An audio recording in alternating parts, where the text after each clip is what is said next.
this, and you know, can get this from this guy, and all that kind of stuff. That's all real, okay?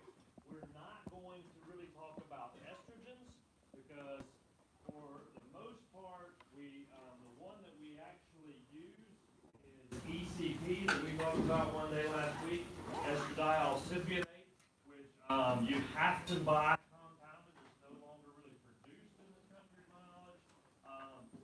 It is banned in food animal production medicine, and so therefore nobody really, nobody commercially is going to produce that type of product.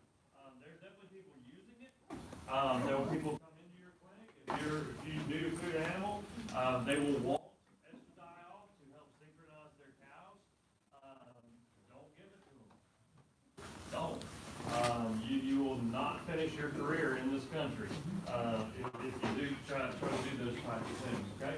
So estradiol cypionate is out there, and there's one more. Don't let me forget. We're at the end. There's one more when we're talking about prostaglandins. There's another one that's not in these slide set that I'll talk to you about. But again, ECP probably most commonly used as a mismate injection, and really what it is doing as far as part of that mismate, it's actually causing tubal lock.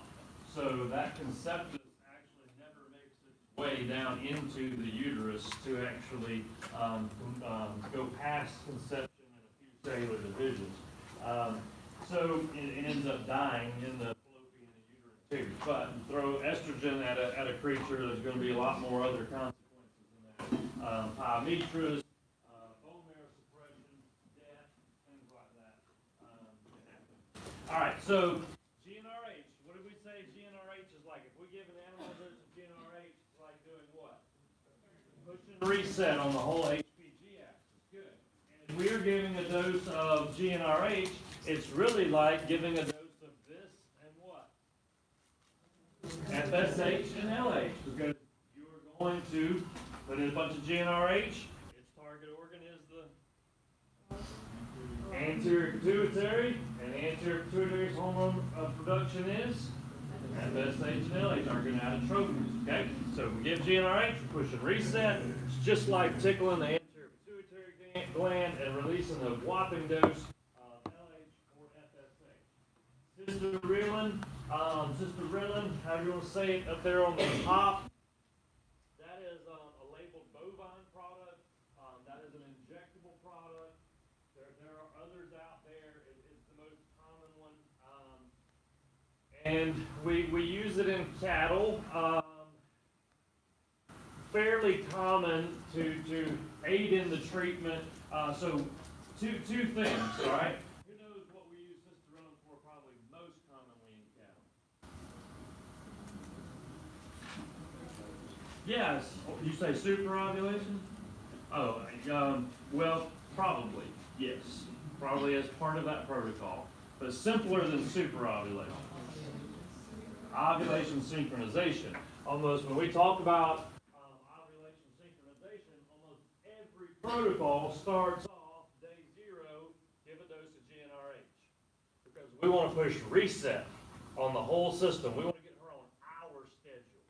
Okay? So if we're going to go manipulating this cow, her reproductive physiology, we just want to start over and put her on our clock. Make sense? Kind of like when a company takes over and then just fire everybody, put their own people in place, and when you have bad habits left around. So we're just going to fire all the GnRH endogenous, GnRH, just fire it. Okay, and we're going to get some exogenous.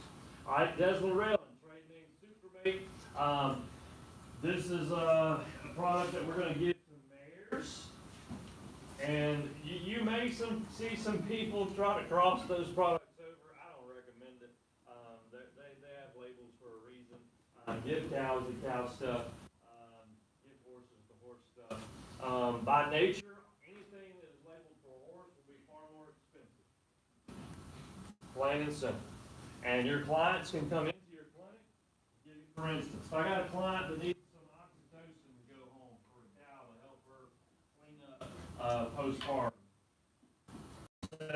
sell her a bottle, sell him or her a bottle of oxytocin. Y'all know what it costs for like a 100 ml bottle of oxytocin? A few dollars. So Pretty much standard markup, 222% multiplied times 2.2. That's what we charge the client. If it's going home, I've got a client going home with a mare that needs some oxytocin therapy. They'll think that $14-15 body of oxytocin must not work too good because that's got to be too cheap. So you just go ahead and double it or triple that, and then they'll think it works better. They won't like to not pay very much for it because it must not be good. So Sucromate is a good product, but unlike the Cisterellin for cattle, we're not using it as much as a reset. Okay, we're going to use that benefit of the release of all that LH. Okay, we are actually going to use it for ovulation induction most commonly. So when we are AI in these mares, we're timing them up, and we want to have a predictable ovulation. If we give her a dose of Sucromate, we give her a dose of Deslorelin, we give her this dose of synthetic GnRH, she is usually going to ovulate fairly predictably within 36 hours for us. Okay, we said that a mare likes to ovulate around about a 4 centimeter, 40 millimeter follicle. So if I get up close to a 35 and I have to only can order semen on Monday, Wednesday, Friday, or odd days of this month and even days of that month, I'm going to have to choose, do I wait on her, do I hold her, or do I push her? And if you're waiting, all you can do is wait. There's nothing you can do to slow it down, and you don't want to do that because we would be aging that gamete. Think about it. You can't make it just sit there and stop its clock. We do that with spermatozoa, but we freeze them. We do stop them, okay? We can't slow that ovulation down. We can only speed it up. And this is one of the most reliable mechanisms for doing that, okay? FSH activity. This is, got some questions over here. Gotcha. Okay, so multifaceted question. So the first one is, when you're synchronizing cattle, do you give this more than once, or is this something that every year you have to resynchronize everybody? So that's a dynamic question, multifaceted question with multifaceted answers. Just know that almost all synchronization protocols begin, for cattle that is, with GnRH. Okay, we have to start that process all over. Top. We're gonna talk about synchronization protocols, okay? For cattle, and we'll talk about ovulation induction for mares, and any species that's relative to. But you are right. The most reliable and predictable mechanisms for ovulation induction or synchronization of ovulation usually require multiple doses of GnRH, and that's one of the things we're gonna say why before this class ends. So are we going to talk about, do they have any issues with, I forgot exactly how it was taught, but basically, like, you can exhaust the effect of GnRH? So there's lots of theories out there, right? And I'll throw a theory at you based around FSH activity, okay, and the use of FSH. You got any other questions? Okay. Yeah. In the mares, Yes. we know they're ethanol users, right? What will happen if I do this up? So walk out to this paddock, out of here, grab a mare, any mare. What do you think will happen if you give her a dose of GnRH?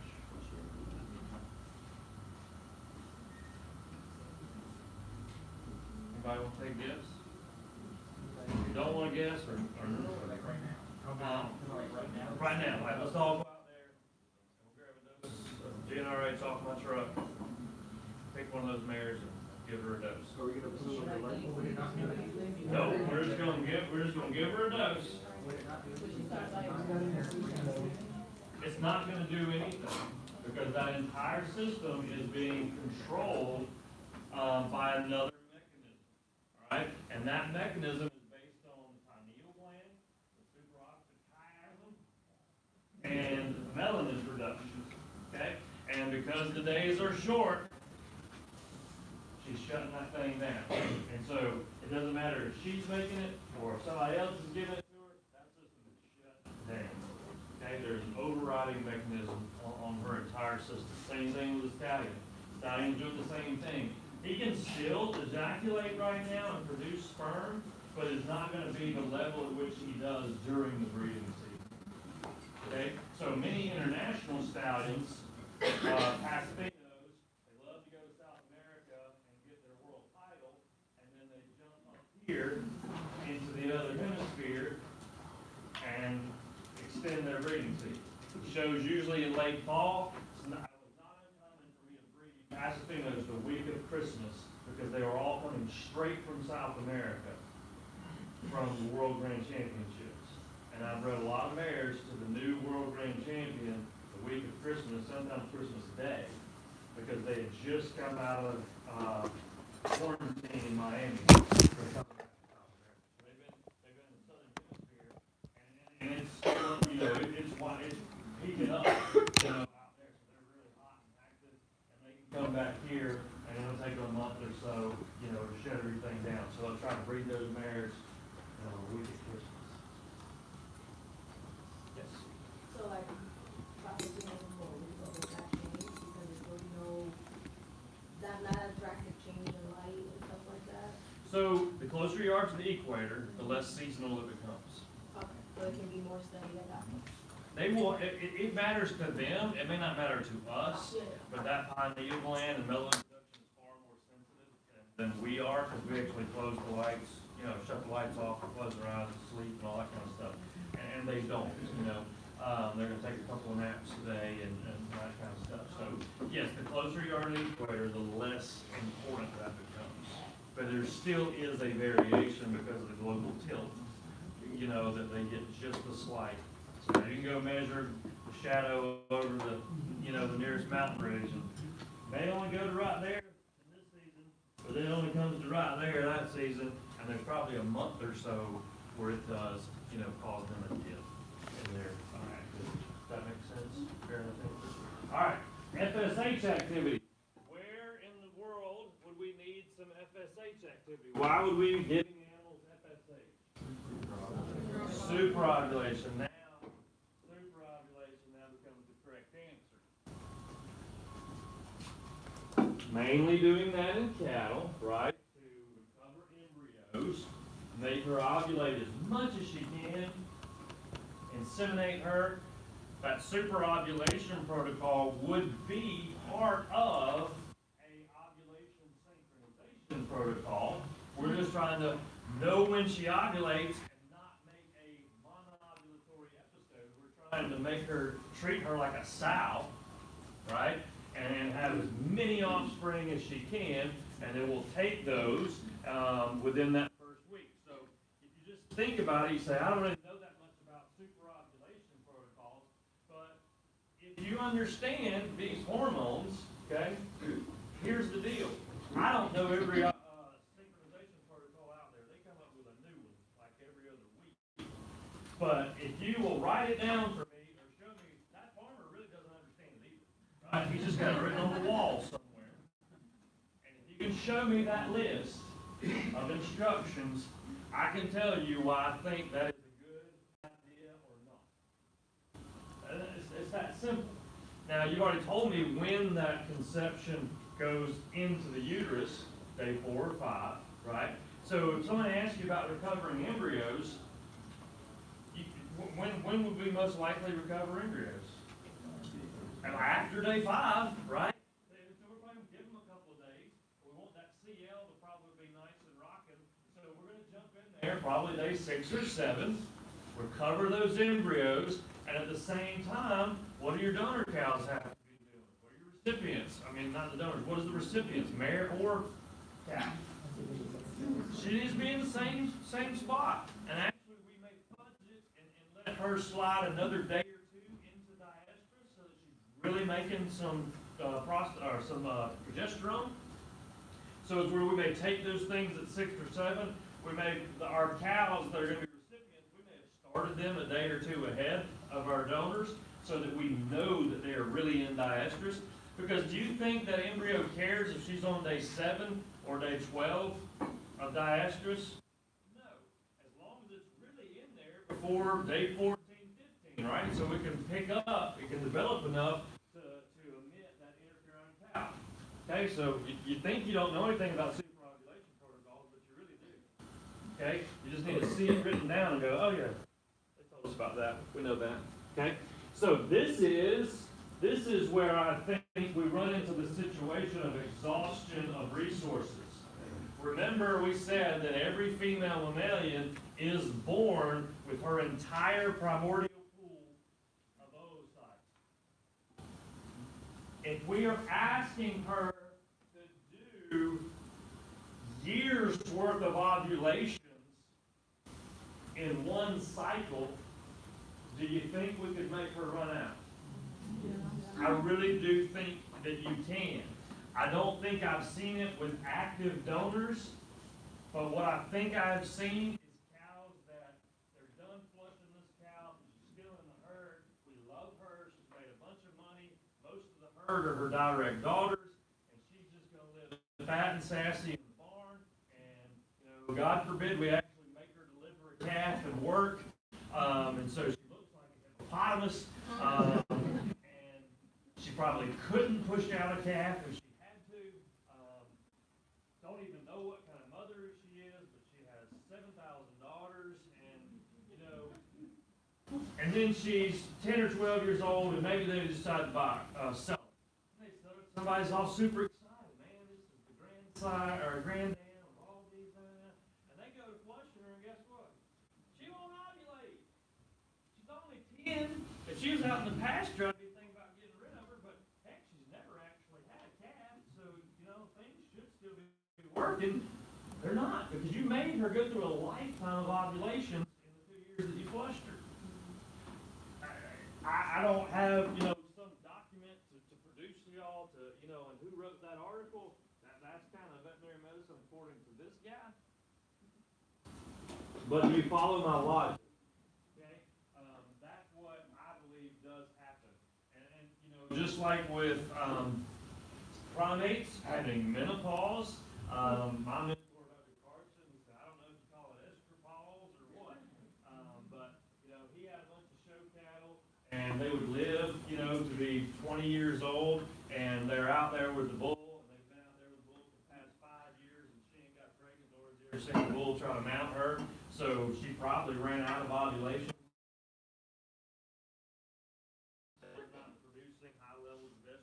More. Therefore, she wasn't having an LH spike and probably wasn't attracted to the male and probably wasn't actually ovulating. Okay?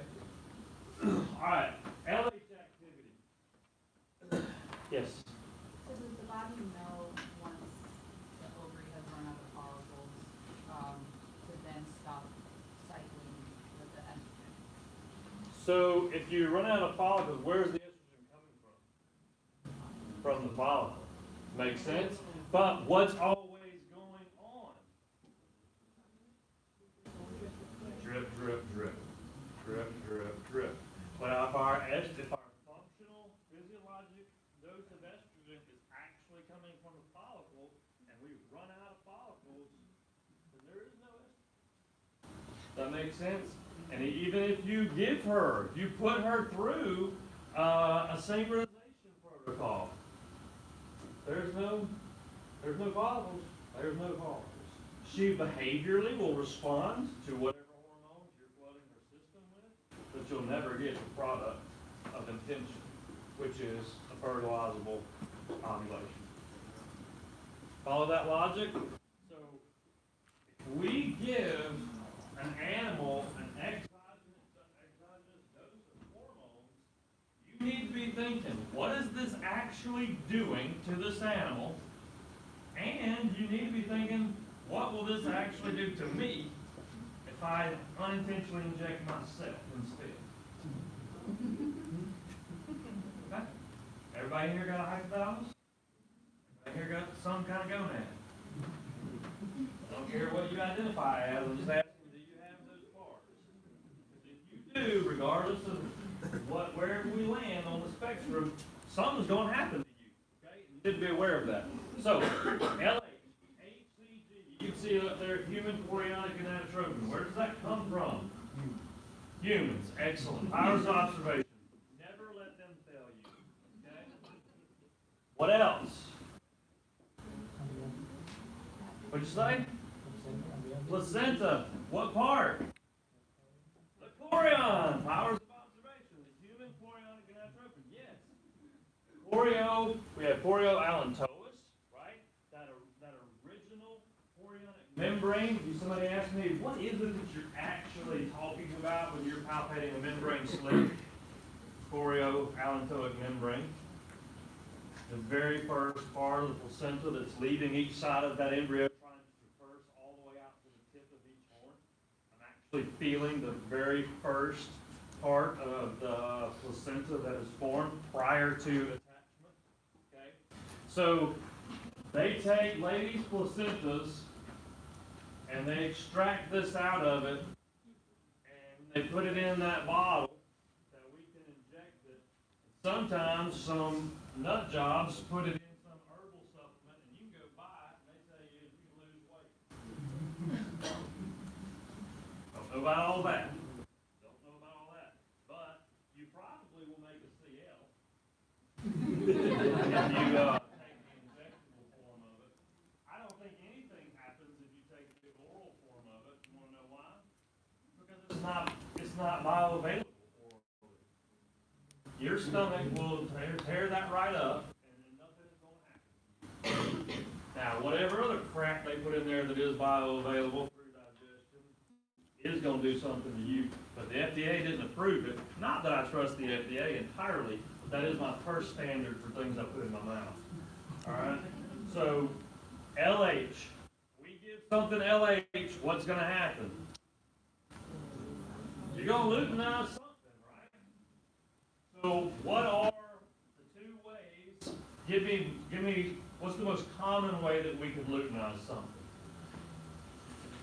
So if we are giving this dose of LH, how do I give it? Tell me how the most common way for me to end up with a corpus luteum if I give something LH. How does she go from where she's at to a CL?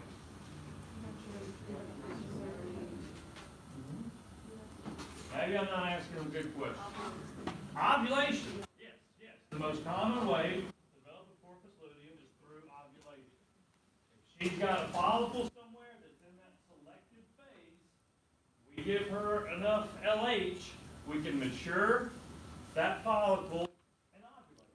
If it's already that dominant follicle and it's right there in those last 48 hours just waiting to produce enough estrogen to have that LH peak, and then I flood it, I give it an LHP, it's going to ovulate. Okay? It's going to ovulate. So HCG is the most common product. We probably use this in mares way more commonly. So to induce ovulation. What else do we use in mares to induce ovulation? GnRH analog. That's the product name, Supermate, trade name. So, and what you tend to see is people kind of like to fall in their own camp. It's clinician dependent. I like using HCG. It's a lot cheaper. Alright, so I like cheap. It's highly effective in my hands. Here's the downfall. Has to be reconstituted. Only going to have a shelf life of 10 days, 14 days after I reconstitute it. So I'm only going to use this product in the peak of the breeding season. Okay? What are you going to charge for it? Whatever the bottle costs. I'm going to charge per dose whatever the bottle costs. Go try to live your life by that model, because I have to pretend like and live my practice life like I may only use this one dose, and I can't lose money on it. So my dosing structure per injection is probably going to be what the bottle costs me. Okay, costs about $40 to buy that thing. $40 a dose. I'm fine with that. I make $120 every time I blow through a bottle, because you get about 4 doses out of that thing. So when you say that you think it's breeding season, so like around March, April? Yep. So when I got a barn full of mares, and I'm going to use, a dose of, LH, HCG every day, or, multiple doses every day, we're going to blow through it. If we're slowing down, okay, and we're getting out there there and it's May and June and we still got those people that are hanging on for dear life, hoping we can get this mare bred this season, that's probably when I'm gonna make a switch to GnRH or Deslarella. The other thing, because this is a mammalian product, because this really is derived from human chorionic membrane, what do you think this mare can do if you give her this product enough? She can reject it. She's going to make antibodies to this because it has foreign DNA. So those mares that are repeat breeders, she's got a terrible uterus, and then you told the lady she's not going to get pregnant, but you just do it anyway, and like really just wish to save time, you could just give them a bill and they'd write you a check and you have to do all that stuff all spring and summer trying to get her pregnant. But if I've bred a mare, tried to breed a mare, and I've given her 2 or 3 doses of HCG in one breeding season, I'm probably going to quit, or either I'm going to increase my dose drastically, or I'm going to switch to Deslarella because now the good news is she does not make very much memory to that. They're very intermediate antibodies, and next season she'll be completely naive to it again. Okay, so she's not like she's having memory cells to that. But if I get late in the season and I've already tried to induce them 2 or 3 times with LH, that's when oftentimes I'll switch over to using Deslarella. All right, does that make sense? Yes. Might be a really stupid question, but when you're given GnRH versus, this, you're gonna have an increase in both FSH and LH. So you're hoping that the body itself can do the whole normal cycle of decreasing FSH and increasing LH on its own. So here's the deal. It depends on why you're given GnRH. If you are giving it for ovulation synchronization, you're starting over. And that's the point. What you're asking right now is the point I want you to walk away with from today. I'm not going to answer your question entirely, but I'm going to just kind of plant this seed. If you're using it for estrus and ovulation synchronization, meaning I'm trying to time up the next follicular wave and follow it out to ovulation. GnRH, I'm looking for one specific half of that function. And what I mean is, think about it. If you're giving GnRH, are you looking for the response that FSH is going to cause? Or are you giving it for the LH? If you are doing ovulation induction, I agree. I really need that LH. Just like I said, Deslarella, induce the mare to ovulate. If I am doing estrus synchronization on a cow, I need FSH. Why? So I can start a new follicular wave that I am going to follow out, induce it to ovulate in a week or so from now, and I'll breed on that.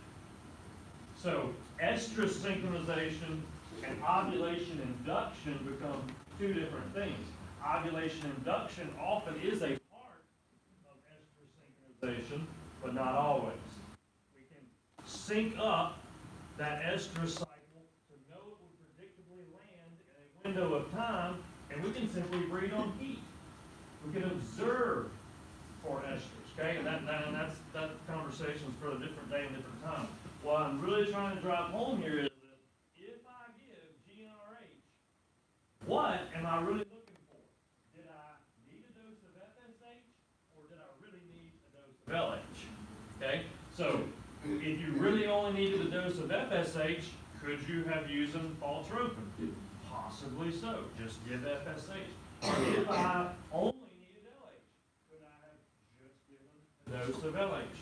I will tell you, the reason Dr. Wilburn has Deslarella and Cisterella is to remind you that oftentimes we're giving that dose of GnRH for its specific LH activity. Many times the GnRH products are cheaper.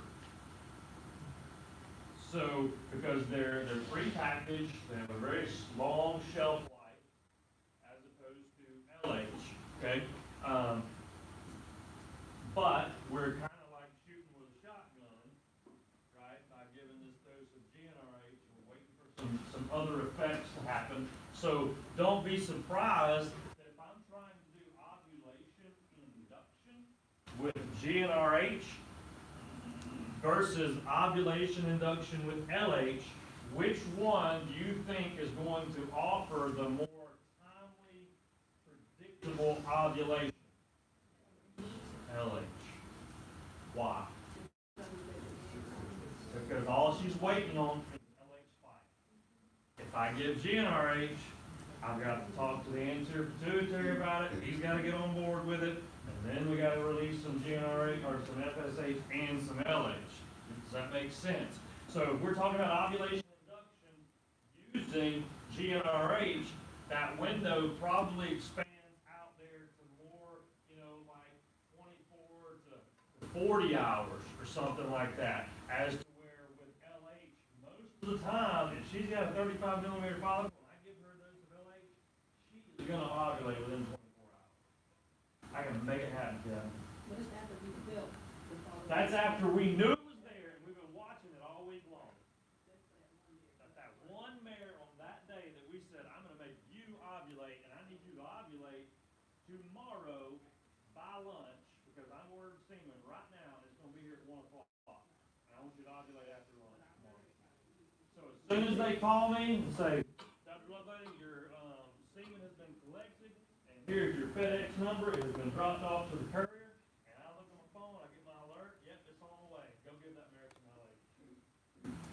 Don't give her LH before you find a tracking number.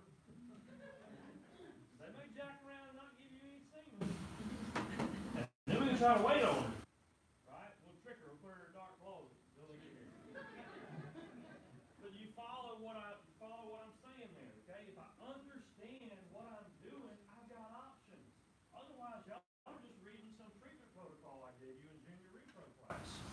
You need to understand what we're doing, what it's doing to this animal, and what happens to you when you squirt HCG all in your eye, okay? Or your client's eye, okay? Or your technician's eye, whatever else. All right, we talked a little bit about this yesterday when somebody asked me about a CIDR. CIDR. It's not a real word, it's just an acronym, Controlled Intravaginal Drug Release. All right. Progesterone, both are going to be progesterone. There's different analogs. Anybody heard of MGA before? Okay, feed-grade product. We can have a lot of heifers that we have weaned.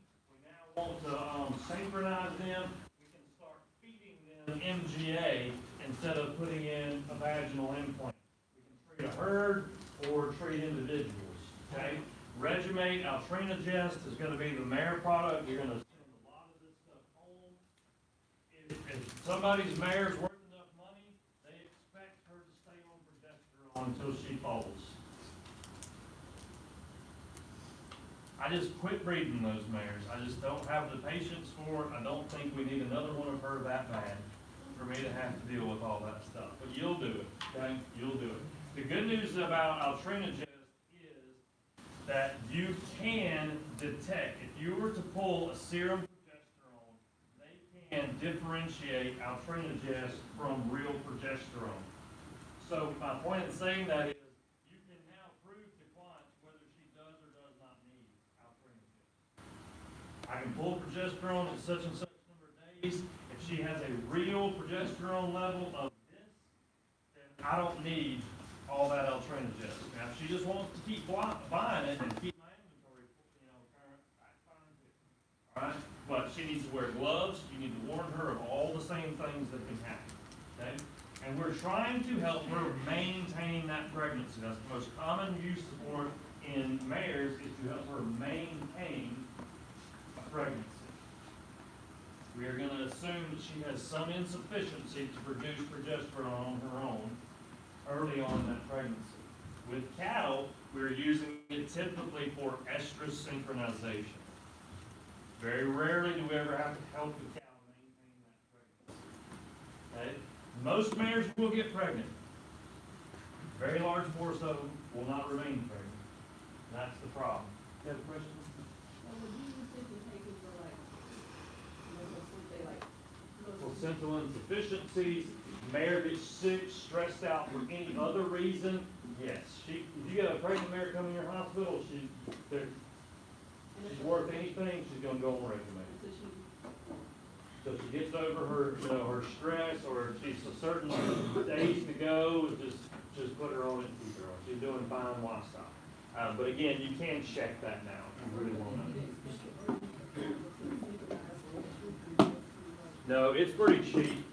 It's pretty cheap. I'll also tell you that, I told you it costs more if it has a horse on the label. Altrinagist is also manufactured under the trade name Matrix for swine. Costs about a third to a half the price. Same product, same company, same brand model, same black lid, got a pig on the front of it.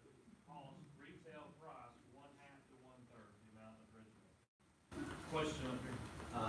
So in terms of regimen, it says help maintain pregnancy. Are they gonna use this in the window between, like, before the endometrial cups? Oh! Yes. That would be the primary function. Now, it's really hard, like I've been trying to tell you, to get the owners, convince the owners we can switch it. Okay? Because they don't understand what endometrial cups are. And they don't understand reproductive physiology like you do.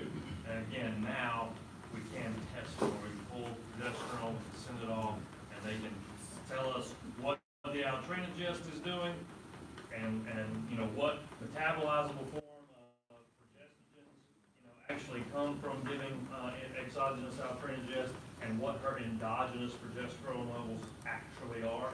If they are well in that safe range, I don't put them cold turkey. I do kind of wean them off, and I may cut it back for 2 or 3 weeks, recheck that serum progesterone, making sure that as I remove that source, we don't have some ridiculous dip for some unexplainable reason. But that's the premise. You're exactly right. That first month and a half or so, really, and most of the time up until 60 days or so of that gestation, is most of the time what you're using it for. Question? Okay, so one thing that really loves to do, so I understand we're talking about like progesterone, for example, in terms of like repro issues, but what confuses me is when like products will be labeled for like increased weight gain, but then they're also estrogen and progesterone implants. I don't really get what. So what? You're exactly right. You're exactly right. What did we talk about? Where ultimately does estrogen come from? Comes from the follicle. It's off. I mean, I can't really help you. So how did I manufacture estradiol?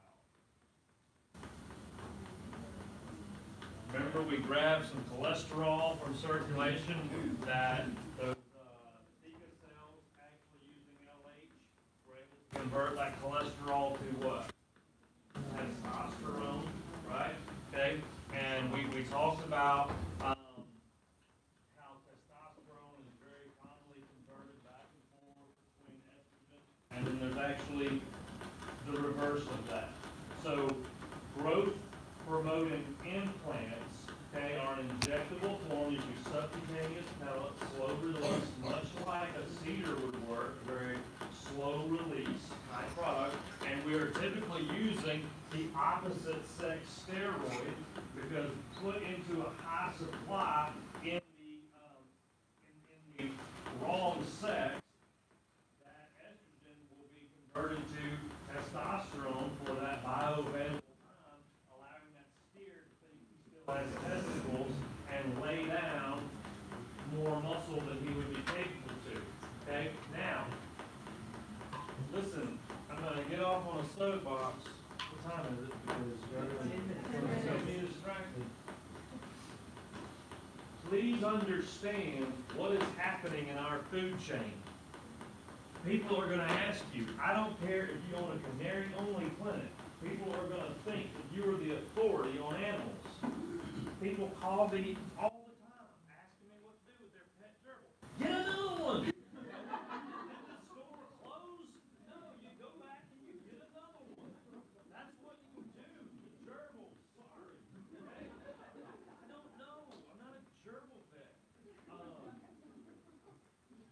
be a canary vet, and they're gonna say, you know, I don't like that feed company out there. You know, McDonald's, they use hormones in their meat. Dude, people ask me, is it grass fed? Well, yeah, they all eat grass.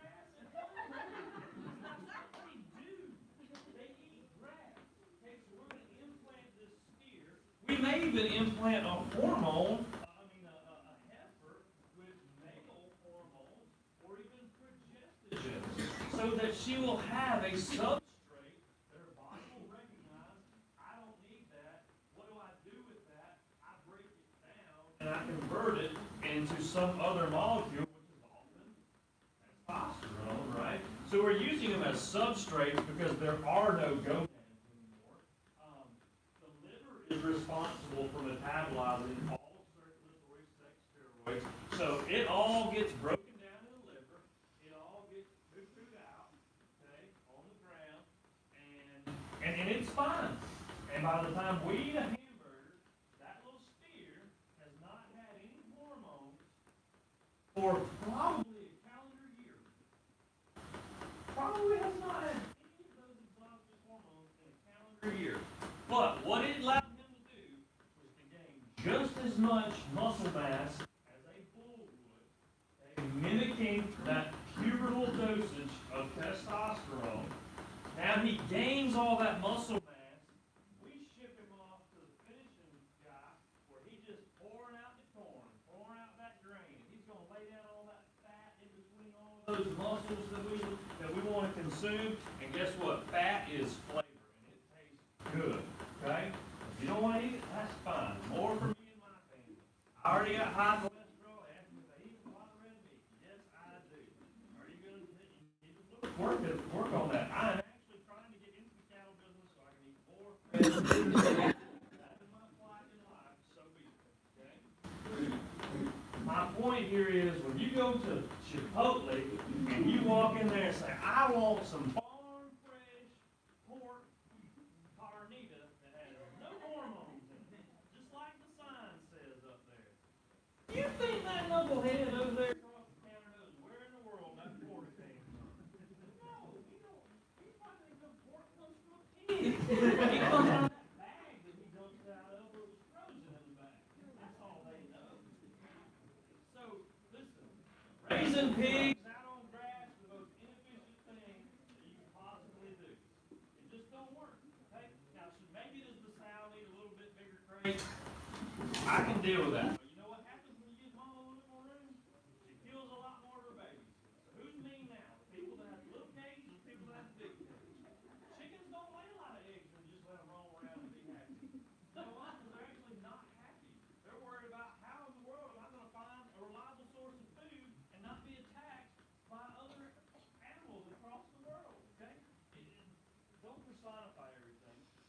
None of your meat has active exogenous hormones in there at all. Okay? It just doesn't. Maybe it did at one point in time. I got a good friend who's going to get into custom feeding beef. He didn't want to use any of those other products. He's at the end of year one, and after his feed bill, because these animals are so inefficient, he is considering the use of ionophores. He's not going to use implants, and I'm fine with that. But there's no reason not to make use of ionophores. Ionophores are antimicrobials. They are not antibiotics. I will tell you that there is a new classification of antibiotics that are out there. They're hitting the wave. They're circumventing the VFD. You can buy it from Sweet Licks today, right down the street at the local co-op, Talicon. And it has vancomycins in it. And the people that invented vancomycin, they will tell you that feeding this product will probably not only will it not contribute to antibiotic resistance, it may actually help reverse it. Now that's for y'all to argue about it. But you know what? What's the most common form of ionophore? Rumensin. What does it do to horses? Kill them. So you know what? I'm thinking about feeding my cattle vancomycin because one of my kids is going to leave a gate open. If them ponies go over there and eat that Rumensin-laced feed, they're going to be dead ponies. And I'm probably going to take my lump of vancomycin and not leave a tub of Rumensin out there on my horses. Okay, that was a big soapbox, all right? But understand and know, people are going to ask you. You're gonna be the authority, okay? I have syringed a lot of, implants to young growing cattle. What I will tell you is, I see a lot of people blanketly treat every calf that hits the ground. And then later on, they decide whether they're wool worthy or if they're heifer replacements. That is a bad idea. A bad idea. You do not need to be implanting these animals unless you are for sure they're going in the food chain. Because think about it, if we give them an exogenous source of hormones, we're gonna manipulate their HPG axis. Those heifers will not develop properly. It will delay puberty in a lot of those animals. So don't do those kind of things. All those products used according to label are extremely safe, and they are what allow us, for beef to be a luxury in this country. All right? Any questions about that? And I really not trying to